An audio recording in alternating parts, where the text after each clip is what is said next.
Hello and welcome. And today we are looking at religious acceptance in society.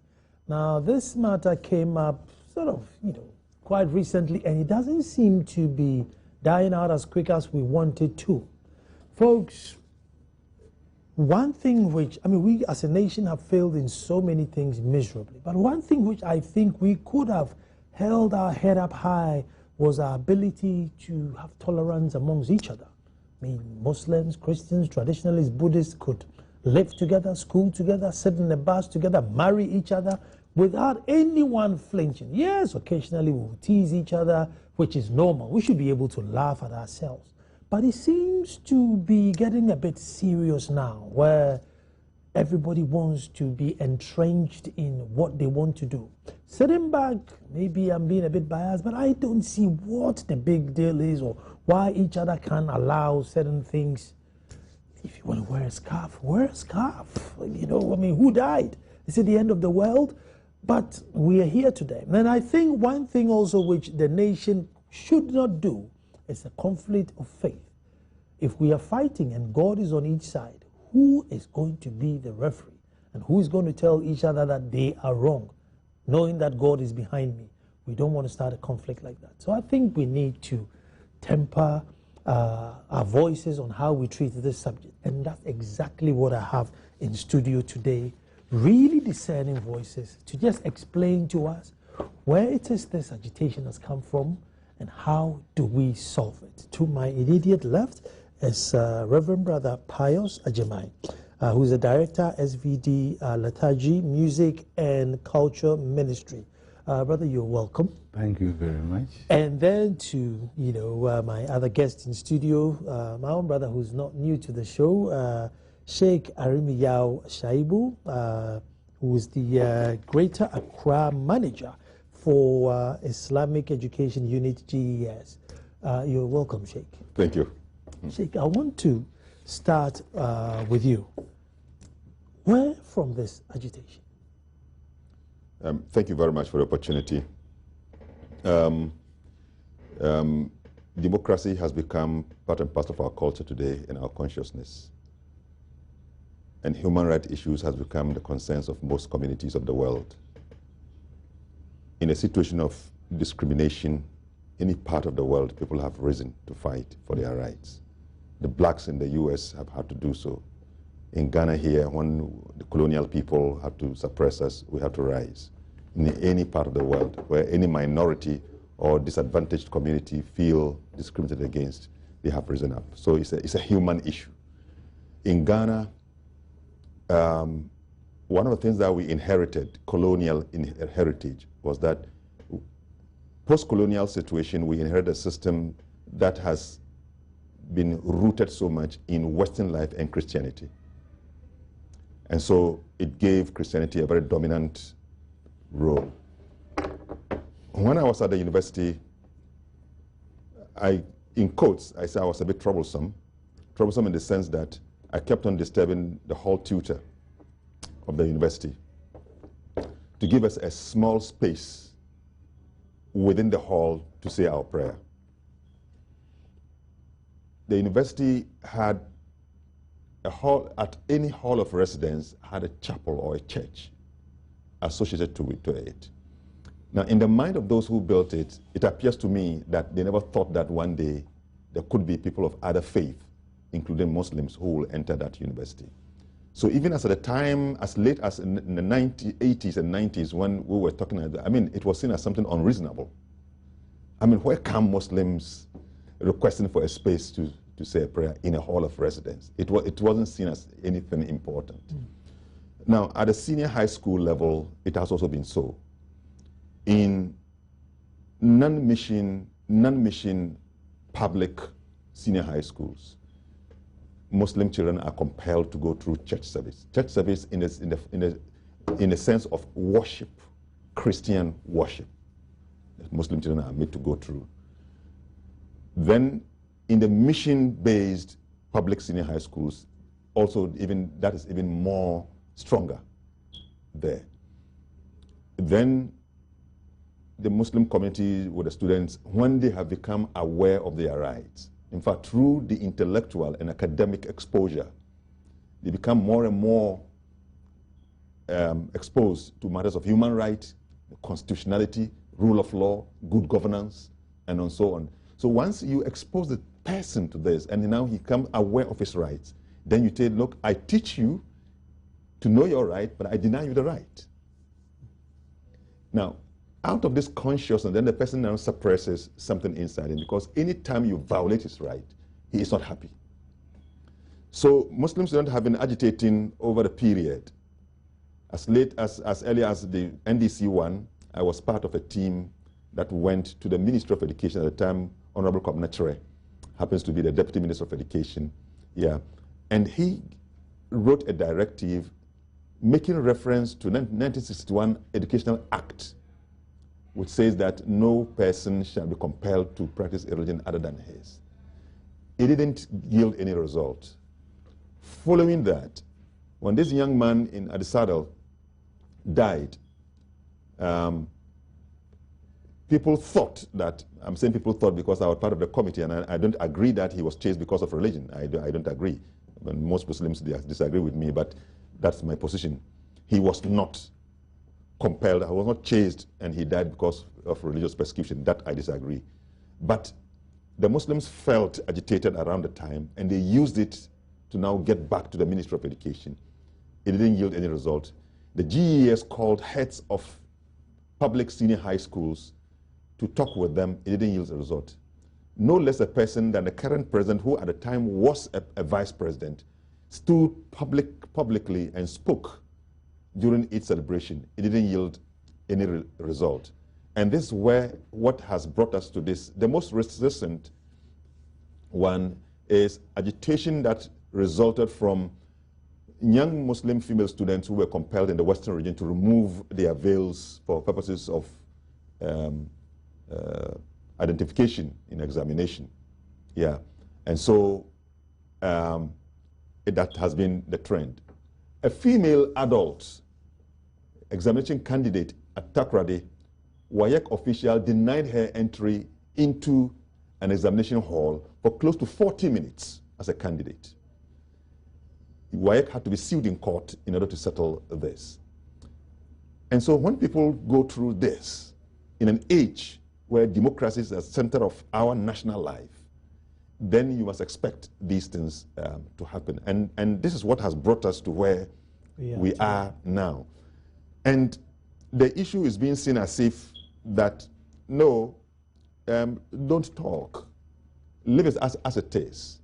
As long as we are living in peace and you don't talk, it's okay. If you talk against it, no, then you say, no, this school is ours. You can come, we open the door, come, let's teach you, but now we are insensitive to your rights. That is exactly where we are at the moment. Brother, yeah. I'm not even going to ask a question. I'm just going to let you speak. I'm just going to let you speak. Yes, thank you very much. I'm sure I'm not the best to talk about this topic, but just to help the society, I would like to come in and say something. I think I'm very, very sad to see this agitation, because for a long time we have been living in this harmonious relationship as the three bodies of our religion: Christian religion, Muslim religion, and traditional religion. And if you study closely to Ghanaian as a society, we are proud of that. We live as a family, and our family relationship is so strong that religion is not able to break our relationship, even though it's so powerful to individuals.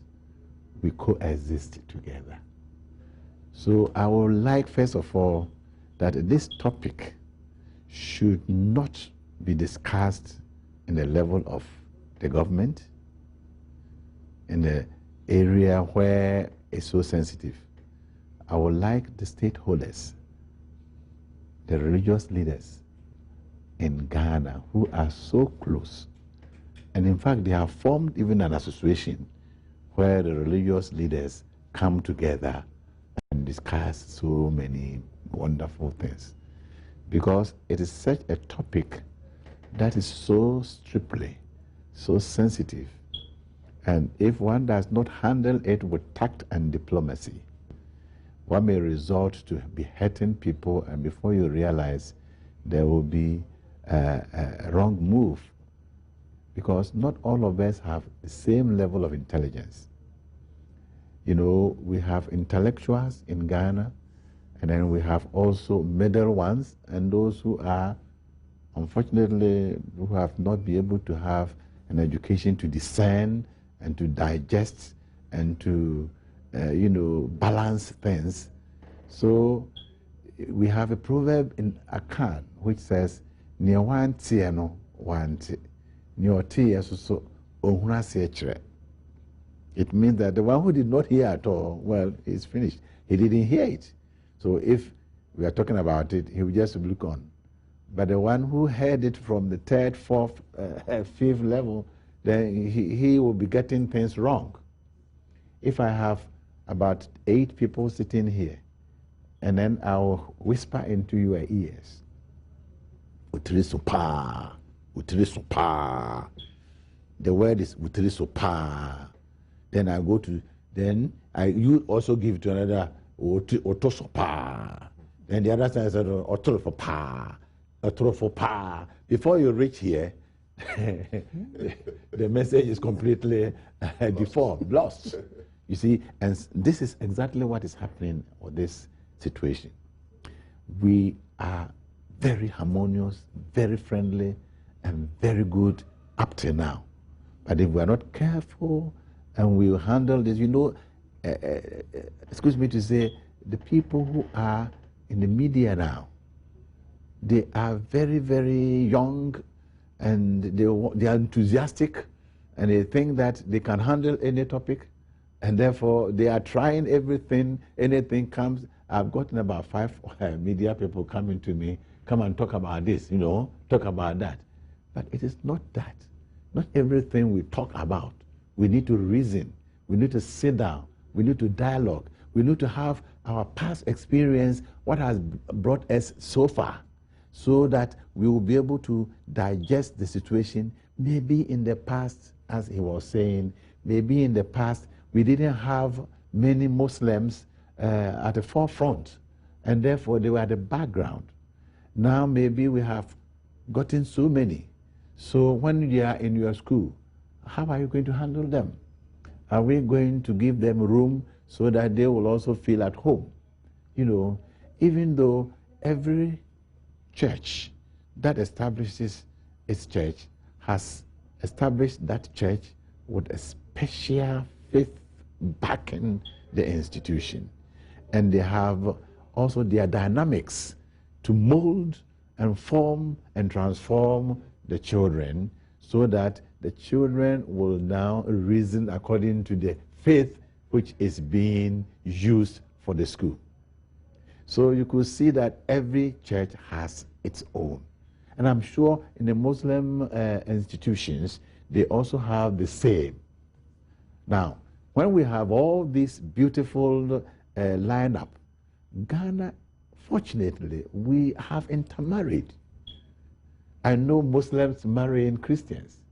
And we have also relationship. In the home, you have Christian. At the same time, in my own home, I have one part of my house Muslim. And we do everything together. So when we come to school, we cannot say that Muslims should go to another town for school because there is no Muslim school in this village. There must be Christian school here and no Muslim school here, but we have Muslim children. So have they no chance to enter into education? We have to be able to now look at them as Ghanaians, but having different faith. And when they come together, first Ghanaian, one people, one nation, one destiny. And then we want to mold these people to serve the country irrespective of the religion they hold. Let me stay with you. Is the demand outrageous? I don't know. Is the demand that, look, I am of Muslim faith. I like the level of education in your school, so Yes. I would want to come to the school. But on Fridays, I want to go and pray. On Sundays, please excuse me because of the nature of my faith. I won't join you at assembly. I know one of the issues that came up is that in the mornings we have assembly.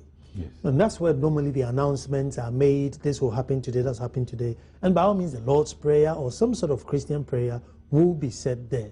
So then, you know, are we going to have two assemblies, or how do we manage that? Sundays and Fridays, I can understand.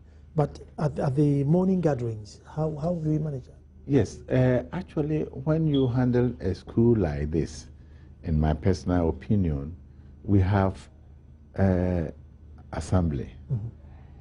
Assembly, we are having let's say a Catholic school where we have assembly. Then we have also devotion. There's difference between assembly and devotion. Devotion is morning devotion. In that morning devotion, we expect those people who belong to that Catholic or Methodist or whatever should come to have their devotion, because it's doctrinal.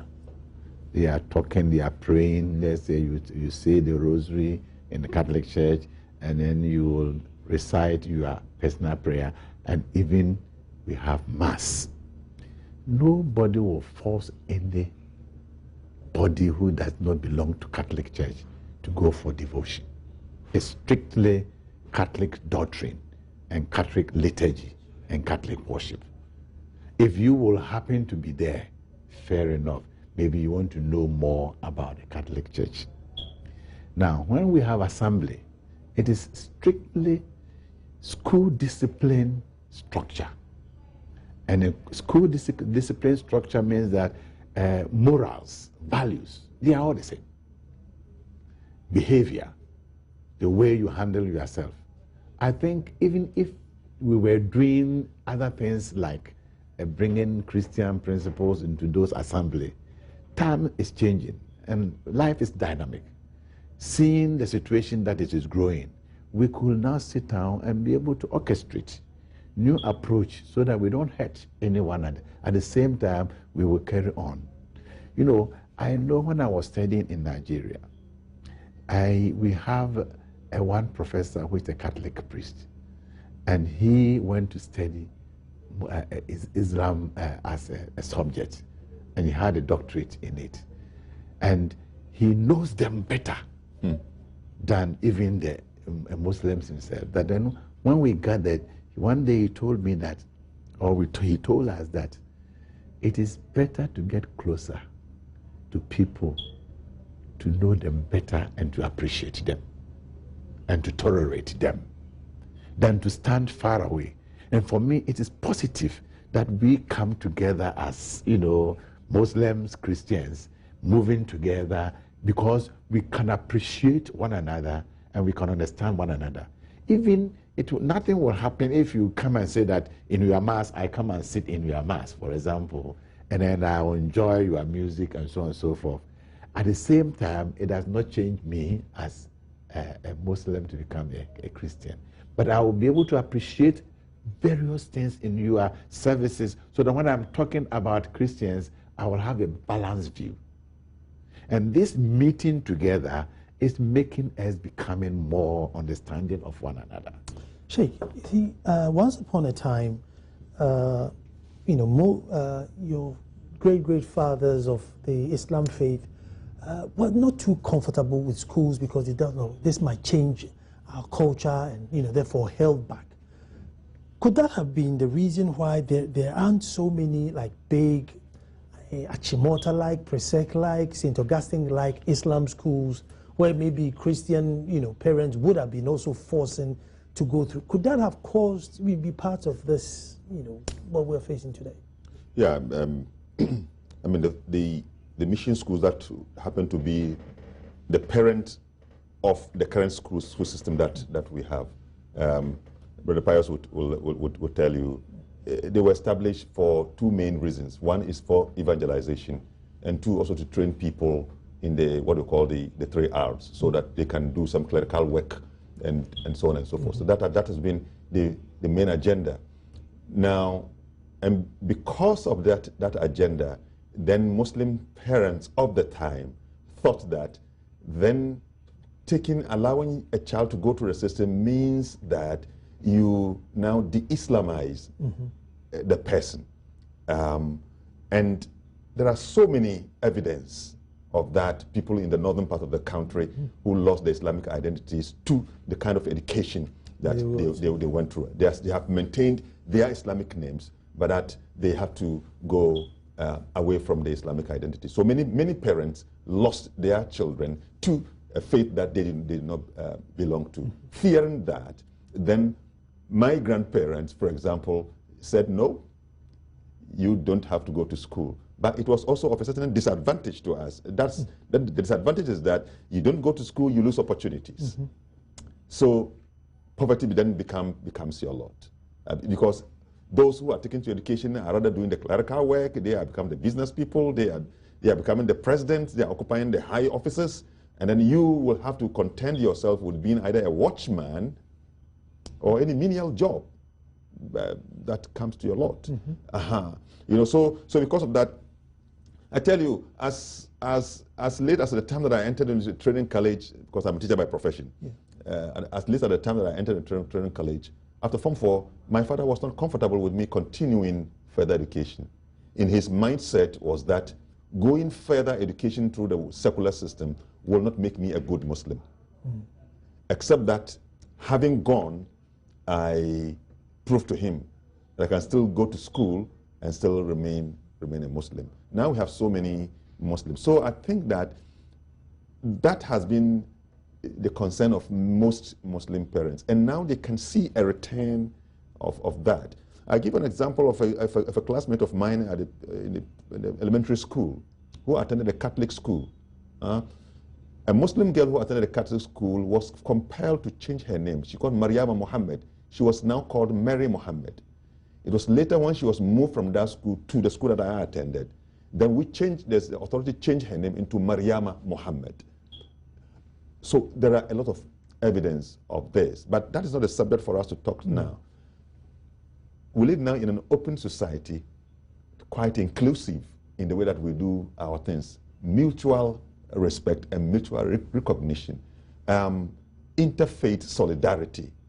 And Ghana, like Brother Pius is saying, Ghana has enjoyed this. If you come to Ghana and look at in the celebrations, I mean, today we celebrate, and you hear the non-Muslims saying Barka da Sallah, for example, and you respond. We can't wait to get some of the food. You see it? And I think it's a very good thing. But I think the worry is we are dealing with the issue of human rights in our schools, and we are oblivious of the sensitivities of the children. In fact, the way we are dealing with the issue is like those children do not have feelings and do not have consciousness.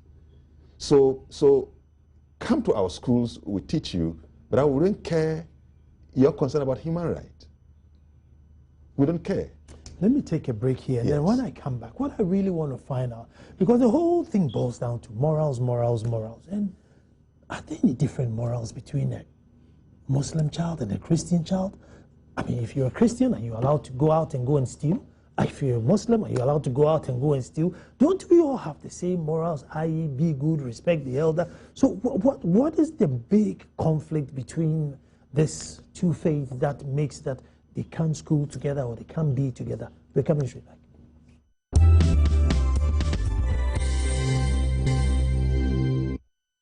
Religious acceptance in society. Thank you very much for staying. Just before the break, I just wanted to come back so we discuss the morals. Because the whole idea why the Christian community is protecting their school is because they have a certain moral which they don't want to break, they want to hold tight in their schools, and therefore if you're Muslim, Rastafarian, probably traditionalist, don't come and break our morals in our school or our values. But are there any difference between values, Sheikh? I mean, you're a Muslim. I mean, I don't think you bring up, your child any different from I would bring up my child? This morning when you go, if you see anybody fight them, or if you see an adult insult them or steal or hit, I don't know. So what are the values that are so different that makes living together a big deal? I think in matters of values, ethics, morality, there are a lot of commonalities and grounds, for... If you say there are a lot, then it means there are certain values which you have or Christians have which you don't agree with. Can you find out? I mean, for example, if you come to the use of alcohol, for example, Islam makes it strictly prohibitive. Okay. Strictly.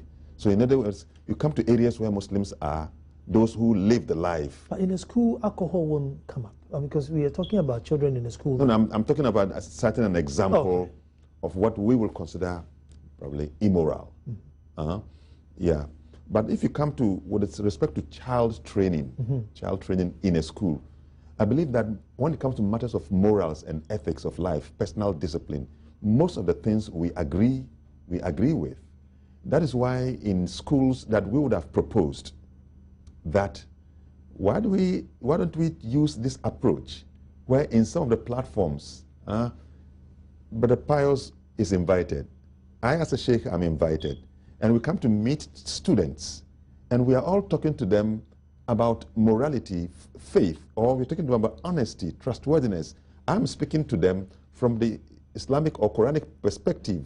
And they see that, oh, but this man is talking about this same server, but that's from Quran. So it means that we are learning. And Brother Pius also quotes from the Bible, and the same concept of morality, honesty, and those things see, it's the best way of bringing, so that then the children will understand that, oh, so we share certain common values together, and we can live together. But when it comes to matters of doctrine, which is the underpinning and key factor of the life of the people, then we know that is where, when I studied religions, in fact, religions is the area of my study at the university. In comparative study, for example, they will tell you there are certain areas, we call them the non-negotiables. The non-negotiables. You don't negotiate. As a Muslim, as a student of comparative study, it will be unreasonable, intellectually speaking, to make a condemnation of the Trinity and tell the Christian that Trinity does not have any good logic. Because it goes to the very heart of Christianity. And my duty is to respect that. If you come to Islam, which is strictly and absolutely monotheistic, then he says that God is just one. And he is not a composite. So he doesn't have parts. You cannot talk to him about him in certain this, that. It's a non-negotiable area. If we can understand. So what in comparative study we do is that you respect those differences and emphasize areas of our common positions on values. You respect the differences. So don't come and sit in the presence of Brother Pius, who is a Catholic, and insult Mary. Yeah, it is wrong by the underpinning principles of comparative study, because comparative study talks about pluralism, not plurality. Plurality emphasizes the diversity and leaves it at that.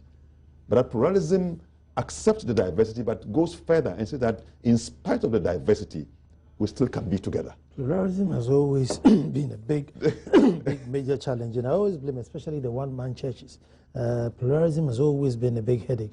But Brother Pius, I just want to find out, do we derive our morals and values from our faith, or do we derive our morals and values because we are Ghanaians, Africans, and black? Where do we get our values and morals from? You see, every culture has its own values. And we have universal values, and then we have also cultural values. Then we have religious values. But when you think of these three areas, many of them are related. Now, when you are born a Ghanaian, you are first and foremost born into a family where you learn your values. Religion came before. Before the religion came, we had our values. And our values is now being enriched by the presence of religious movements. But principally, each culture has its own Old Testament. I like that. Yes. And with that, you see that my Old Testament, I will develop my values. And then another group of people will come called Christians. They will come and then they will bring some values. There must be a counterpoint. And that counterpoint should also bring harmony. And that harmony should bring us good living together. And if there is no counterpoint, that is to say that your values and my values coming together will come to a point of enculturation. That means our two cultures should harmonize together. As he was saying that this, even though I may not fully accept you, but I tolerate you, I respect you. So the values we have from our culture is a principle. Then the values come from our religion is an enricher. So, but when it enriches ours, you cannot throw my cultural values and bring Christian values and you will be able to win. Because one is built in my system and the other is borrowed from a religion. And then the two coming together accepted.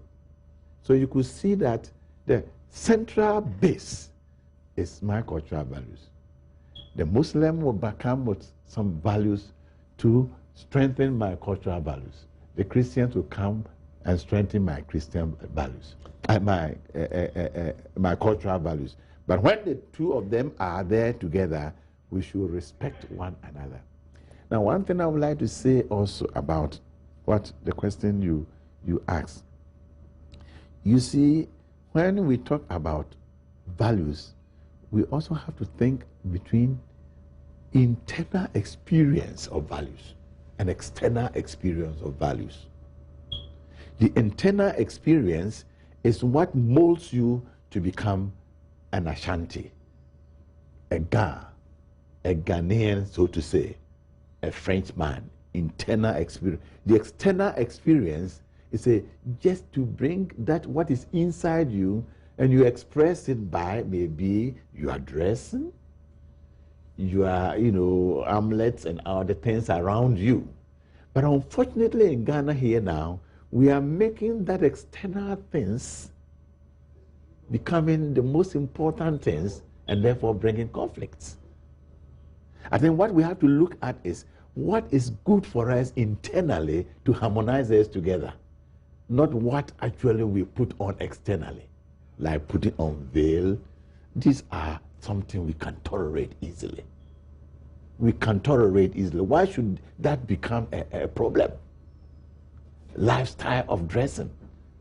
These are external things and they are good, but they are not necessary. But what is necessary is the internal experience where we can tolerate one another. Very important.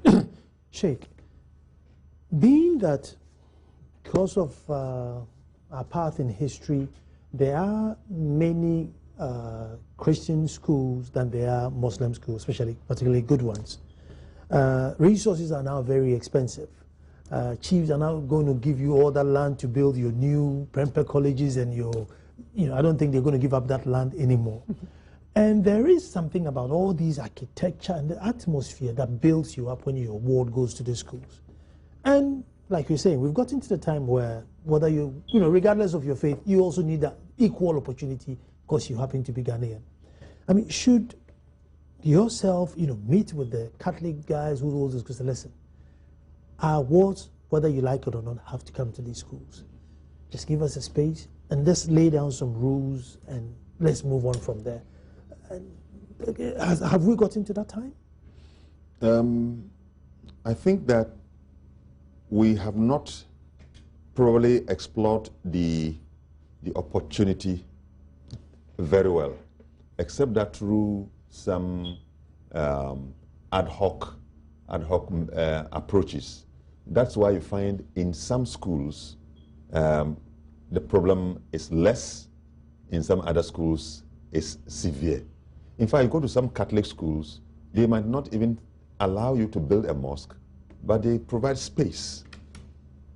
I have been to St. Thomas Aquinas before to meet Muslim students there. They will not allow you, and indeed, I would say it is unfair for any Muslim to request that a space be given for him in a purely Christian school to build a mosque. I will not encourage that.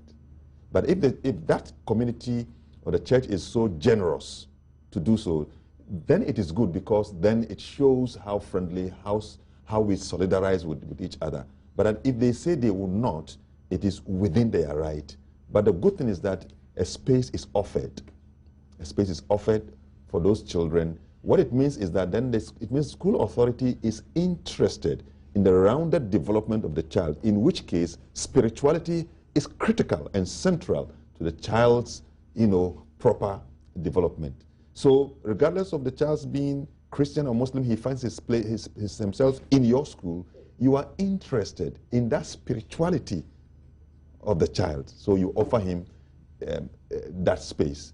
And I'm sure that if this is one of the things that if we are doing deepens our interfaith solidarity, interfaith friendship, and interfaith cooperation. Shay, one thing which also you find the Christian brothers agitated about is that when the rules are reversed, the Muslims are harsher.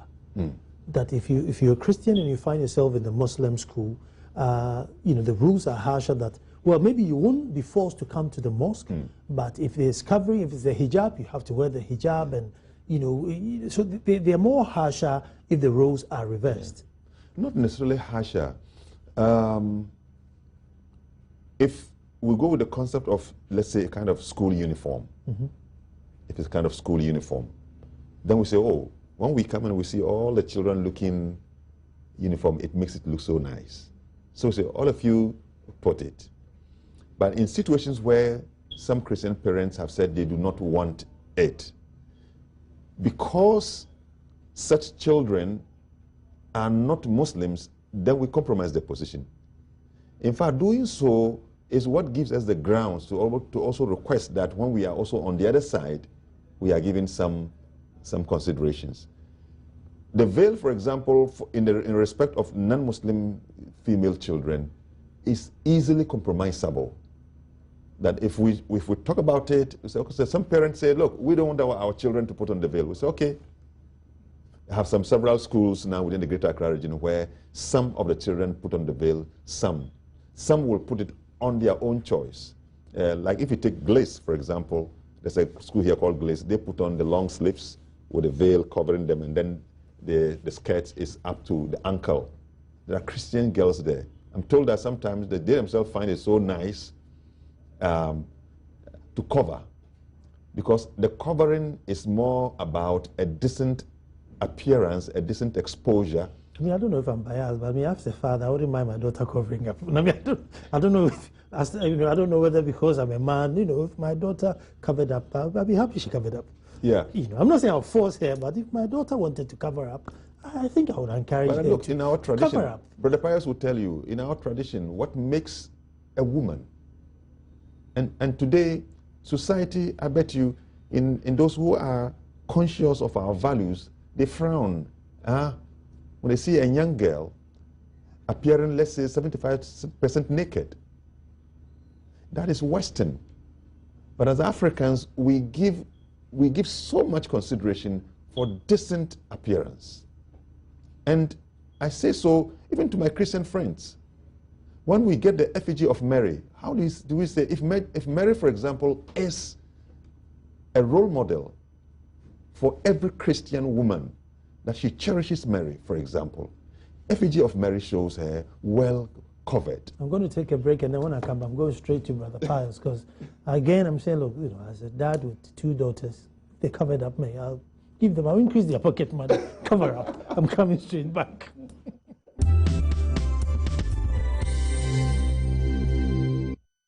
religious acceptance in society. I'm talking to Reverend Brother Pius Ajimai, and I'm talking to Sheikh Arimuyao Shwaibo. And it's a very discerning conversation. As we started, Brother Pius says, it's not every conversation that you just stand in the market and talk about. There's certain things, you have to be measured. But this is really, really sensitive.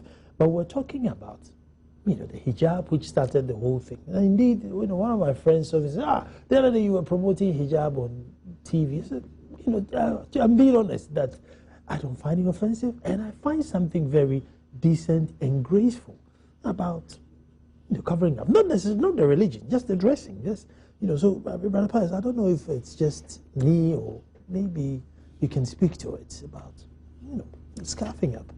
Well, in the first place, I think we should respect everybody's lifestyle of dressing. Mm-hmm. And that gives special identity and image of the person.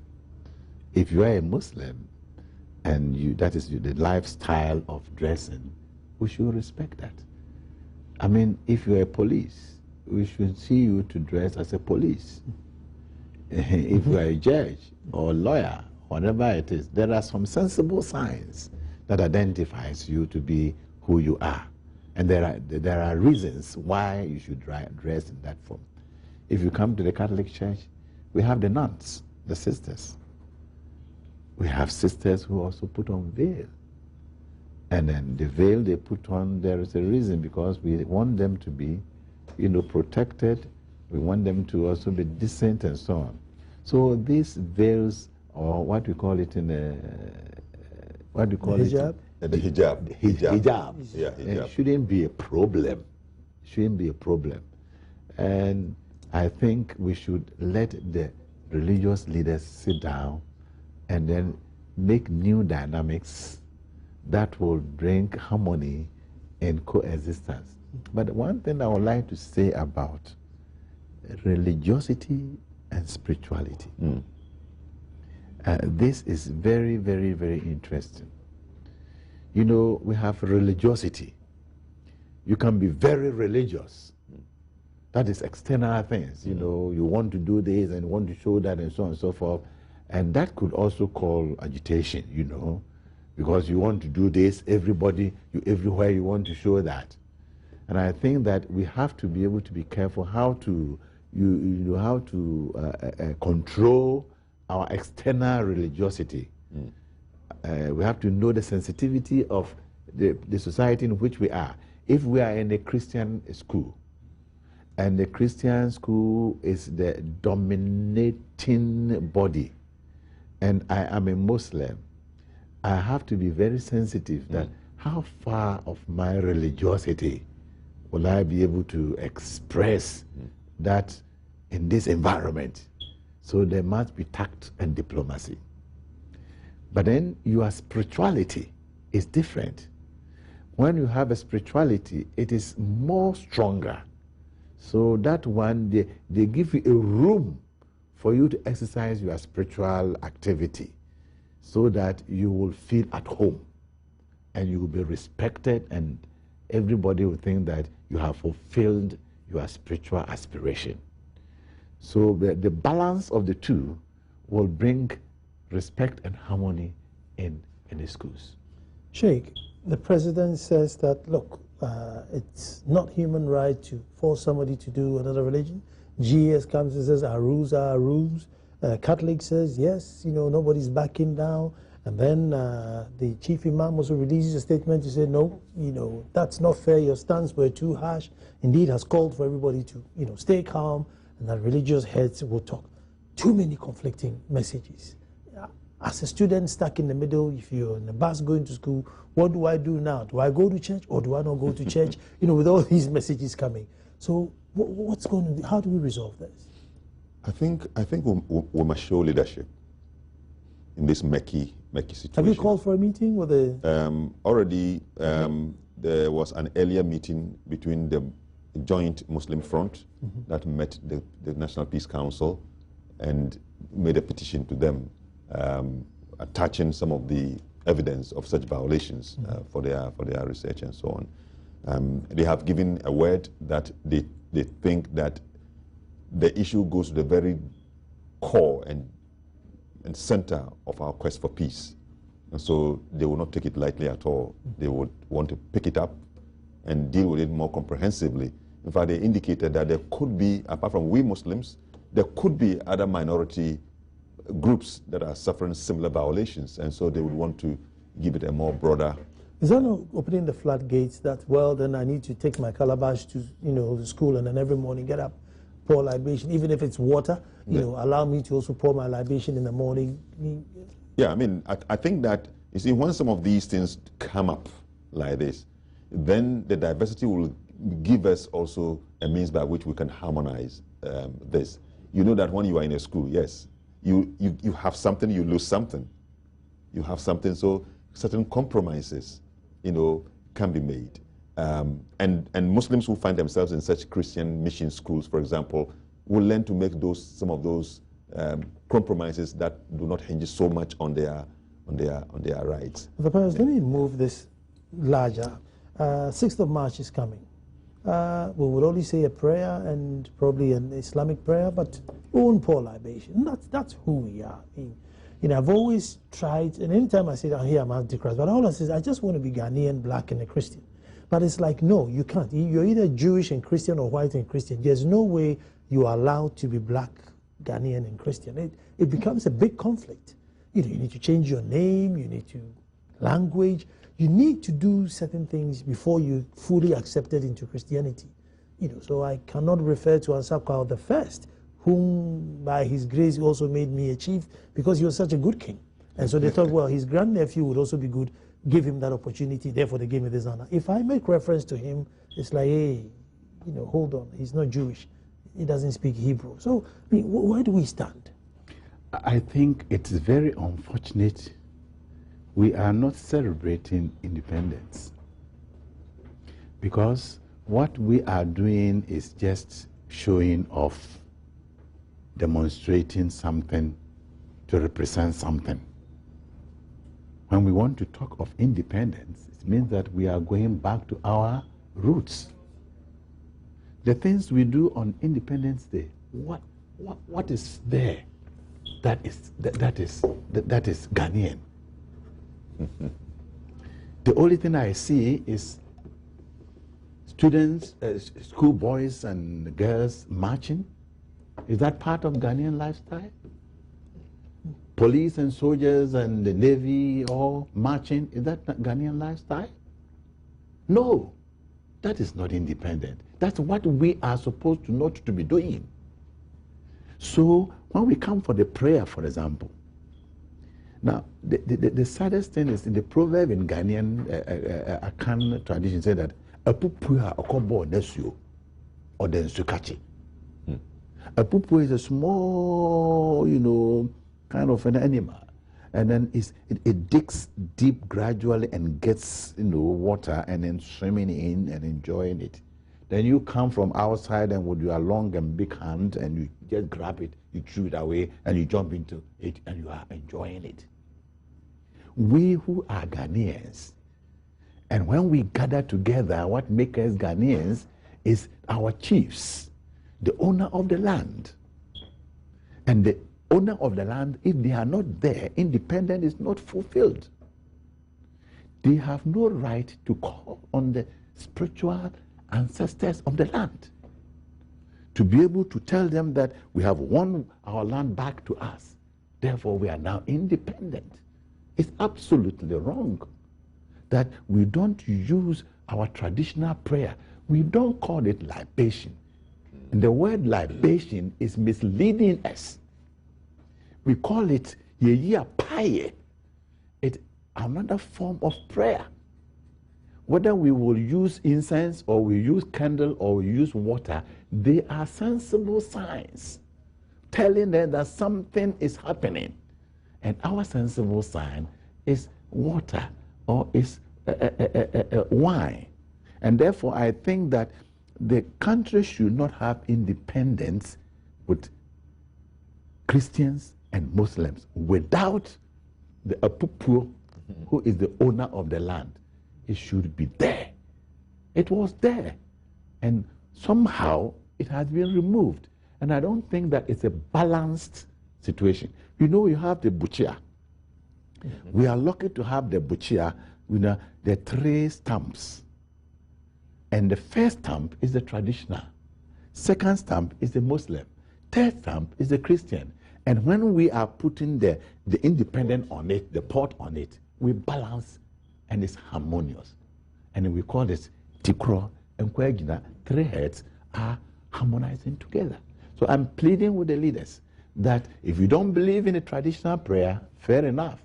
I may also believe in a Muslim prayer, but I should tolerate that so that we will live as harmonious things. And then on this day, we should call on the early ancestors. And then as we pray, either Christian, Afrimamu, and those people should come, and then their spirit should come and be protector for the celebration. Even every year we can take about 3 or 4, and then we will highlight them, and then profile their images and so on, so that the next year we take another. The young people even do not know who is Mensa Saba. Wow, RSM Grushny, right? He was the first soldier to fire the first shot at the Second World War. Can you believe that? RSM Grushny.